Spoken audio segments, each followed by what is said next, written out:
Hi guys, so West Indies vs Australia in the 2024 T20 World Cup warm-up match Trinidadல நடந்து முடிஞ்சிடுச்சு.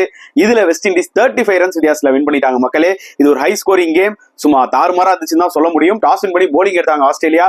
257 ரன்ஸுங்க. 20 overs. Nicholas பூரான் 25 பால் 75, Roman பால் ஒரு 52 அடிச்சு நொறுக்கிட்டாங்க Australian bowlers பத்தி சொல்றதுக்கு எதுவுமே இல்ல. ஏன்னா போட்ட எல்லா போலர்ஸையும் அடிச்சிட்டாங்க. கமின்ஸ் ஸ்டார்க் போடல இந்த மேட்ச்ல. ஏன்னா வார்ம் அப் மேட்ச் உங்களுக்கு தெரியும், மத்தவங்களுக்கு ஆப்பர்ச்சுனிட்டி கொடுத்தாங்க. ஆனா சமகாட்டு காட்டிட்டாங்க. ஜாம்பாவியா இருக்கட்டும், ஏசல் உட்டையா இருக்கட்டும், ஆல்சோ ஆஸ்டன் அகரியும். அண்ட் சேசிங் வந்து பாத்தீங்கன்னா 222 ரன்ஸ் ஆஸ்திரேலியா அடிச்சாங்க. அதுல ஹையஸ்டா யார் அடிச்சாருன்னு பாத்தீங்கன்னா ஜோஸ் இங்கிலீஷ். அண்ட் அதுக்கப்புறம் பாத்தீங்கன்னா லைக் அதர் பிளேயர்ஸும் சின்ன கேமியோ 36 ரன்ஸ் கிட்டத்தட்ட அடிச்சாங்க. ஓகேங்களா? சோ அவங்களுக்கு ஒரு பிராக்டிஸ் ஆன மாதிரி இருந்துச்சு. அண்ட் வெஸ்ட் இண்டீஸோட போலிங் எடுத்துக்கிட்டீங்கன்னா குதகேஷ் மோட்டி once again நான் திருப்பி சொல்ற மக்களே, is going to become a star. 4 overs 31 runs 2 wickets. இந்த மாதிரி ஒரு ஹை ஸ்கோரிங் கேம்ல தாறுமாறான ஸ்பெல் தான் சொல்லுவேன். அல்ஜாரி ஜோசஃபும் செமையா போட்டிருக்காரு. ஜெனரல் ஆஸ்திரேலியா இந்த மாதிரி தான் ஒரு மாதிரி சாதாரணமா ஆரம்பிப்பாங்க தோத்துட்டு, பட் கப் அடிச்சிருவாங்க. பட் வெஸ்ட் இண்டீஸ் பொறுத்த வரைக்கும் இது ஒரு பாசிட்டிவ் ஸ்டார்ட்னு சொல்லுவேன்.